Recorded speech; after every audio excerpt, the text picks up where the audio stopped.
నమస్తే, welcome to our channel. నేను మెస్సిరి. ఎన్నికలు దగ్గర పడుతున్న వేళ జగన్ అక్రమాస్తుల విచారణలో కేసులు ఎందుకు ఇంకా ముందు కదట్లేదు అని చెప్పేసి సుప్రీంకోర్టు అయితే సిబిఐని ప్రశ్నించింది. సో ఈ అంశాన్ని మనకి ఇంకా వివరించడానికి మనతో పాటు ఉన్నారు Jai Bharat national party official spokesperson Chiranjeevi Nayak garu. నమస్కారం సార్. నమస్తే. జై భారత్ అండి. సార్, ఇప్పుడు చూస్తుంటే ఎన్నికలు ఇంత దగ్గర పడుతున్నా కూడా ఇప్పటికీ కూడా సిబిఐ అయితే జగన్ అక్రమాస్తుల కేసులలో విచారణ అయితే ముందుకు వెళ్ళట్లేదు. ఎందుకంటారు అసలు? అంటే ఆయనని జగన్ భయపెడితే వీళ్ళందరూ భయపడుతున్నారా? అంత మొత్తం ఆయన గుప్పెట్లో ఉందా ఆ రాష్ట్రం మొత్తం? అసలు ఎలా చూడాలి? అంటే ఒకటండి, ఇది ఈ రోజు అయితే ఏదైతే సుప్రీంకోర్టు సిబిఐని క్వశ్చన్ చేసిందో కేసులు ఎందుకు డిలే అవుతున్నాయి, ఇది సెకండ్ టైం అనమాట. యాక్చువల్గా ఇలా క్వశ్చన్ చేయడం, ఇలా డిలే అయ్యేదానికి రీజన్స్ ఏంటి అనేది. ఇంకోటి మనం చూసుకుంటే ఇదే ఎన్ఫోర్స్మెంట్ ఏజెన్సీస్ ఏవైతే ఇండియాలో చాలా ఉధృతంగా అపోజిషన్ పార్టీస్ మీద, బీజేపీకి వ్యతిరేక ఉండే పక్షాల మీద పనిచేస్తున్నాయి. లైక్ సిబు సోరెన్ గారిని అరెస్ట్ చేసేసారు, కేజ్రీవాల్ గారిని అరెస్ట్ చేశారు. మన deputy CM of Delhi Manish Sisodia గారు అయితే ఆల్మోస్ట్ మంత్స్ టుగెదర్ ఆయన జైల్లోనే ఉన్నారు. కానీ జగన్ రీసెంట్గా తెలంగాణ నుంచి మాజీ ఎంపీ కవిత గారు కూడా అరెస్ట్ అయ్యారు. ఇంతమంది మీద అక్రమ కేసుల విషయంలో అరెస్ట్ చేసి లోపల జైలులో పెడుతున్న ఈ ఎన్ఫోర్స్మెంట్ ఏజెన్సీస్ ఒక జగన్మోహన్ రెడ్డి గారి విషయంలో ఆల్మోస్ట్ 11 సిబిఐ ఈడీ కేసులు ఉన్నాయి. ఓవరాల్గా మొత్తం 30+ కేసెస్ ఉన్నాయి అతని మీద. ఇంత క్రిమినల్ కేసెస్ నెత్తినున్న వ్యక్తిని ఈ ఎన్ఫోర్స్మెంట్ ఏజెన్సీస్ ఈయన కనపడట్లేదా? బీహార్లో ఉన్న అపోజిషన్ పార్టీ వాళ్ళు కనిపిస్తారు, ఢిల్లీలో ఉండే కేజ్రీవాల్ గారు కనిపిస్తారు, సిసోడియా గారు కనిపిస్తారు, జార్ఖండ్లో ఉన్న సోరెన్ గారు కనిపిస్తారు. కానీ ఆంధ్రప్రదేశ్లో ఉన్న జగన్మోహన్ రెడ్డి కనిపించరా వీళ్ళకు? అంటే వీళ్ళందరికంటే చాలా హైలీ క్రిమినల్ కేసెస్ ఉన్నవి జగన్మోహన్ రెడ్డి గారి మీద.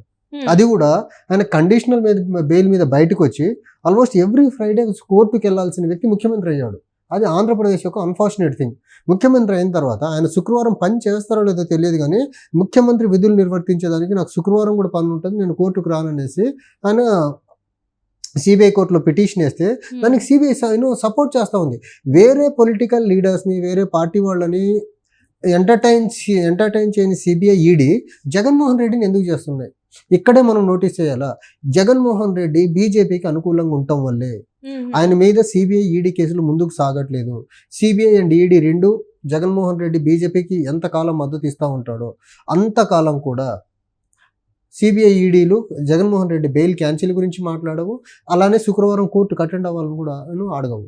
అంటే ఇంకో దరిద్రమైన అంశం ఏంటంటే, భారతదేశంలో ఏ పొలిటికల్ లీడర్ కూడా ఎవ్రీ ఫ్రైడే కోర్టుకు వెళ్లాల్సిన వ్యక్తి ముఖ్యమంత్రి కాలేదు. ఇది దౌర్భాగ్యం. ఏంటంటే ఆంధ్రప్రదేశ్లో ప్రజలు ప్రతి శుక్రవారం కోర్టుకు వెళ్లాల్సిన ఒక ఆర్థిక ముద్దాయిని ముఖ్యమంత్రిని చేశారు. అది ఆంధ్రప్రదేశ్ ప్రజల యొక్క ఘనత.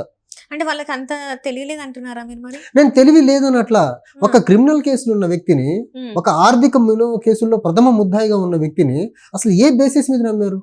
అది కూడా ఒక ఆర్థిక ముద్దాయి, దానికి తోడు అక్రమార్జనతో సంపాదించిన పేపర్ టీవీలో చూసే వార్తలను నమ్ముతున్నారు ఈ రోజుకి ప్రజలు. అది very pathetic part of Andhra Pradesh politics. అక్రమార్జనతో సంపాదించిన డబ్బుతో పెట్టిన టీవీ పేపర్లు ఏవైతే ఉన్నాయో అవి చెప్పే అసత్య ప్రచారాలే నిజాలని అనుకుంటున్నారు. ఈ రోజు చూస్తున్నట్టయితే మరి బీజేపీ, టీడీపీ, జనసేన కూటమి ఉంది కదా, మరి ఇప్పుడు బీజేపీ ఒక ఆంధ్రప్రదేశ్ లో ఒక దరిద్రమైన రాజకీయ క్రీడ ఆడుతుందండి. డైరెక్ట్ పొత్తు టీడీపీ జనసేనతో ఉంది, ఇండైరెక్ట్ పొత్తు వైసీపీతో ఉంది. ఎవరిని ఏమనరాళ్ళు, వీళ్ళు వచ్చే ఎంపీ సీట్లు కేంద్రంలో మళ్ళీ ఎన్డీఏ ప్రభుత్వం ఏర్పడటానికి అవసరం కాబట్టి కర్ర ఇరక్కూడదు, పాము చావకూడదు. చంద్రబాబు నాయుడు, పవన్ కళ్యాణ్ వాళ్ళతో డైరెక్ట్ గా ఉండాలా, జగన్మోహన్ రెడ్డి ఇండైరెక్ట్ గా ఉండాలా. అందుకని బీజేపీ ఎలాంటి అవకాశాలు ఉన్నా కానీ వీళ్ళిద్దరిని బ్యాలెన్స్ చేసుకుంటూ వెళ్తుంది. వీళ్ళిద్దరిని బ్యాలెన్స్ చేసుకుంటూ ఆంధ్రప్రదేశ్ ని అన్యాయం చేస్తుంది సెంట్రల్ లో ఉండే బీజేపీ. ఇప్పుడు మన నరేంద్ర మోదీ గారు 2014లో ఆయన ప్రధానమంత్రి అభ్యర్థిగా, ఎన్డీఏ అభ్యర్థిగా ముందుకు వచ్చినప్పుడు రాజకీయంగా అవినీతి కేసులను నేను చాలా త్వరితగతిన వాళ్ళందరినీ జైలుకి పంపిస్తాను. 10 సంవత్సరాలు అయింది జగన్మోహన్ రెడ్డికి బెయిల్ మీద బయటకు వచ్చి. 10 సంవత్సరాల నుంచి నరేంద్ర మోదీ గారికి వ్యక్తి కనపడట్లేదా? 2019లో వెనక నుండి సపోర్ట్ చేసి మరీ ముఖ్యమంత్రిని చేశారు. ముఖ్యమంత్రిని చేసిన తర్వాత ఇప్పుడు శుక్రవారం కోర్టుకు వెళ్లకుండా సిబిఐ ద్వారా ఇన్ఫ్లుయెన్స్ ఉపయోగించేసి శుక్రవారం కోర్టుకు వెళ్లకుండా ఎగ్జంప్షన్ ఇప్పిస్తున్నారు. ఇలాంటి నరేంద్ర మోదీ అవినీతిని రూపం అవుతాడంటే ఎలా నమ్మాలా? ఇంకో పక్కేమో ఎలక్టోరల్ బాండ్ అనే ఒక స్కీమ్ని తీసుకొచ్చి భారతదేశంలో అత్యంత భారీ కుంభకోణానికి తెరలేపింది ఈ బీజేపీ పార్టీ. ఇంకో పక్క భారతదేశంలో పెరిగిపోతున్న అన్ఎంప్లాయ్మెంట్ గురించి మాట్లాడరు, ఇన్ఫ్లేషన్ గురించి మాట్లాడరు. అండ్ రీసెంట్గా chief economic adviser to prime minister ఆయన ఏమంటాడంటే అన్ఎంప్లాయ్మెంట్ ఇష్యూ గురించి అడ్రస్ చేయాల్సిన బాధ్యత ప్రభుత్వానికి కాదు. అరే అన్ఎంప్లాయ్మెంట్ ఇష్యూ మీద అడ్రస్ చేయాల్సిన బాధ్యత ప్రధానమంత్రి గవర్నమెంట్ది కాకపోతే ఇంకెవరిది? ఒక పక్క అన్ఎంప్లాయ్మెంట్ మీద మాట్లాడరు, ఇంకో పక్క ఇన్ఫ్లేషన్ మీద మాట్లాడరు, ఇంకో పక్క ఏమో కరప్షన్ మీద మాట్లాడరు, ఇంకో పక్క ఏమో హిండెన్బర్గ్ రిపోర్ట్ అదాని గారి మీద వచ్చింది దాని మీద మాట్లాడరు. ఒక ఆర్థిక నేరస్తుడైన జగన్మోహన్ రెడ్డి కేసుల విషయంలో ముందుకు సాగనివ్వరు. ఈ రకంగా భారతదేశంలో బీజేపీ 10 సంవత్సరాలుగా ఒక అవినీతిని పెంచి పోషిస్తుంది. దేశం మొత్తంగా అనుకూలంగా ఉండే వాళ్ళనేమో అవినీతి పరంగా పెంచి పోషిస్తుంది. ఎవరైతే వాళ్ళకు అనుకూలంగా ఉండరో వాళ్ళ విషయంలో ఉక్కుపాదం మోపుతుంది, కేసులు మోపి. దానికి బెస్ట్ ఎగ్జాంపుల్ మీరు చూసుకోండి, హేమంత్ సోరెన్ గారు కానివ్వండి, కేజ్రీవాల్ గారు కానివ్వండి, సిసోడియా గారు కానివ్వండి, వీళ్ళందరూ వాళ్ళు మాట వినట్లేదు. ఈవెన్ బీహార్లో ఉన్న ఆర్జేడీ వాళ్ళు కానివ్వండి, వాళ్ళు మాట వినట్లేదు, బీజేపీ ట్రాక్ లో వాళ్ళు వెళ్ళట్లేదు అనేసి వాళ్ళ మీద కేసుల పరంగా ఉక్కుపాదం మోపుతున్నాయి. వాళ్ళు చేసిన పనులని కరెక్ట్ అంటారా? మరి ఇప్పుడు లిక్కర్ స్కామ్ లో వాళ్ళ పేర్లు వినిపిస్తున్నాయి కదా, వినిపించినందుకే మరి జగన్మోహన్ రెడ్డి వాళ్ళ విషయంలో వినిపిస్తుంటే, పేర్లు వినిపిస్తే మీరు జైల్లో పెట్టినోళ్ళు, 16 నెలలు జైల్లో ఉండొచ్చిన వ్యక్తి, సిబిఐ ఈడీ కేసుల్లో ఆ కేసులు ముందుకు సాగాలి. ప్రతి శుక్రవారం ముఖ్యమంత్రి అయితే ఏంటి, రూల్ ఆఫ్ లా అందరికి ఒకటే కదా, రూల్ ఆఫ్ లా ఉంది కదా. ఈక్వాలిటీ బిఫోర్ లా ఎక్కడికి వెళ్తుంది? ముఖ్యమంత్రికి రూల్ ఒకలా పనిచేస్తుంది, కామన్ మ్యాన్ కి ఇంకోలా పనిచేస్తుందా? కేజ్రీవాల్ కి పనిచేసే చట్టము జగన్మోహన్ రెడ్డికి ఎందుకు పనిచేయదు? సిసోడియా గారికి పనిచేసే చట్టము జగన్మోహన్ రెడ్డికి ఎందుకు వర్తించదు? శిబు సోరెన్ గారు, హేమంత్ సోరెన్ గారికి వర్తించే చట్టము జగన్మోహన్ రెడ్డి గారికి ఎందుకు వర్తించదు? వాళ్ళు ఆర్థిక నేరాల విషయంలోనే ఈడీ కేసుల్లో బుక్ అయిన వాళ్ళే. వాళ్ళని జైల్లో పెట్టినప్పుడు ఆల్రెడీ ఈడీ కేసుల్లో బుక్ అయ్యి బెయిల్ మీద బయటకు ఉన్న వ్యక్తి, ప్రతి శుక్రవారం కోర్టుకు వెళ్లాల్సిన వ్యక్తి, ఆయన కేసుల విషయంలో ముందడుగు ఎందుకు వెయ్యరు? అంటే ఇప్పుడు బీజేపీ మోచి నీళ్ళు తాగుతున్నారంటారా జగన్మోహన్ రెడ్డి? ఖచ్చితంగా బీజేపీ తీసుకొచ్చిన దేశానికి అత్యంత దారుణమైన దిశకు తీసుకెళ్లి ప్రతి చట్టాన్ని జగన్మోహన్ రెడ్డి మద్దతు పలికాడు కదా. అది రైతు వ్యతిరేక చట్టాలు కానివ్వండి, రైతు నల్ల చట్టాలు కానివ్వండి, లేకపోతే సిఏ యాక్ట్ కానివ్వండి, లేకపోతే ఫెడరల్ స్ట్రక్చర్ ని డిస్టర్బ్ చేసే చట్టాలు కానివ్వండి, ఏ చట్టం తీసుకొచ్చినా బీజేపీ తీసుకొచ్చిన ప్రతి ఫెడరల్ స్ట్రక్చర్ ని డిస్టర్బ్ చేసే చట్టం, ఏ చట్టం అయినా తీసుకోండి మీరు, ప్రతి చట్టాన్ని జగన్మోహన్ రెడ్డి మద్దతు పలికాడా లేదా? మరి ఇప్పుడు ఇప్పటి వరకు ఇలా మద్దతు పలుకుతున్న జగన్మోహన్ రెడ్డిని బీజేపీ ప్రొటెక్ట్ చేస్తుంది. బీజేపీ ప్రొటెక్ట్ చేయట్లేదంటే మీరు హేమంత్ సోరెన్ విషయంలో చేసిన పని కానీ, కేజ్రీవాల్ విషయంలో చేసిన పని కానీ, సిసోడియా గారి విషయంలో చేసిన పని కానివ్వండి, ఆర్జేడీ వాళ్ళ విషయంలో చేస్తున్న పని కానివ్వండి, జగన్మోహన్ రెడ్డి విషయంలో ఎందుకు చెయ్యట్లేదు? ఆల్రెడీ 16 నెలలు జైల్లో ఉండి వచ్చిన వ్యక్తి, ప్రతి శుక్రవారం కోర్టుకు వెళ్లాల్సిన వ్యక్తి, అలాంటి వ్యక్తికి ఎగ్జంప్షన్ మీరు ఏ బేసిస్ మీద ఇప్పిస్తున్నారు? అంటే వాళ్ళ ఇద్దరి మధ్యన సత్సంబంధాలు ఉన్నాయి కాబట్టి ముందుకెళ్ళట్లేదు. ఇప్పుడు సిబిఐ ఎప్పుడన్నా గత 10 సంవత్సరాల్లో జగన్మోహన్ రెడ్డి ప్రతి శుక్రవారం కోర్టుకి వెళ్లకుండా, పర్టికులర్లీ 19 నుంచి ఆయన సీఎం అయిన తర్వాత కోర్టుకి వెళ్లకుండా రకరకాల సాకులు చూపించి శుక్రవారం కోర్టుకు అటెండ్ అవ్వట్లేదండి. అటెండ్ అవునప్పుడు విచారణకి లేకపోతే కేసు త్వరితగతిన పూర్తి అయ్యేదానికి జగన్మోహన్ రెడ్డి సహకరించట్లేదు, ఇతను బెయిల్ క్యాన్సిల్ చేయండి అని సిబిఐ కోర్టును ఎందుకు అభ్యర్థించట్లేదు? అభ్యర్థించకుండా సిబిఐని కట్టడి ఎవరు చేస్తున్నారు? ఇప్పుడు ఈడీ సమన్స్ కి రెస్పాండ్ అవ్వట్లేదని మీరు అరవింద్ కేజ్రీవాల్ గారిని అరెస్ట్ చేసినట్టు ప్రతి శుక్రవారం కోర్టుకు అటెండ్ అవ్వట్లేదు అనేసి బెయిల్ క్యాన్సిల్ చేయండి అని పిటిషన్ మీరు కనీసం కోర్టులో ఎందుకు అటెండ్ వేయట్లేదు? దీన్ని బట్టి ఏమర్థమవుతుంది? బీజేపీ చెప్పినట్టు ఎన్ఫోర్స్మెంట్ ఏజెన్సీస్ జగన్మోహన్ రెడ్డికి ఒక ప్రొటెక్షన్ ఇస్తున్నాయి. అదర్వైజ్ వేరే లీడర్స్ ఉన్నట్టు ఈయన కూడా జైల్లో ఉండాల్సిన వ్యక్తి.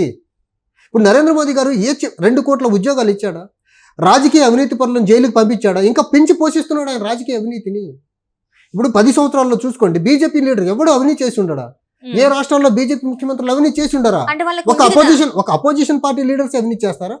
అంటే వాళ్ళ దాంట్లో ఒకటి ఉంది ఏంటంటే, బీజేపీలో జాయిన్ అయితే ఏ అవినీతి చేసిన నాయకుడు అయినా కూడా బీజేపీలో జాయిన్ చూసాం కదా. ఇప్పుడు ఆంధ్రప్రదేశ్ తెలంగాణ రాష్ట్రాల నుంచి చూడండి మీరు, ఎవరైతే బీజేపీలో చేరడానికి ముందు వాళ్ళ మీద సిబిఐ లేకపోతే ED as well as income tax departments raid చేసాయి.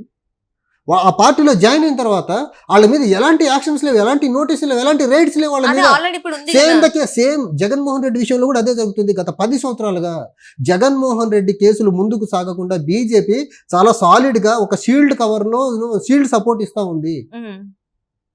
సో జగన్మోహన్ రెడ్డిని శుక్రవారం కోర్టుకు అటెండ్ అవ్వకుండా ఎగ్జామ్షన్ ఇప్పిస్తుంది సిబిఐ కాదు, బీజేపీ ఇప్పిస్తుంది. ఓకే, అంటే ఇప్పుడు బీజేపీ ఆడుతున్న నాటకం మీద అంతా అంటారు. బీజేపీ ఆడుతున్న నాటకం కాదు, బీజేపీ ఆడిస్తున్న నాటకం ఇదంతా.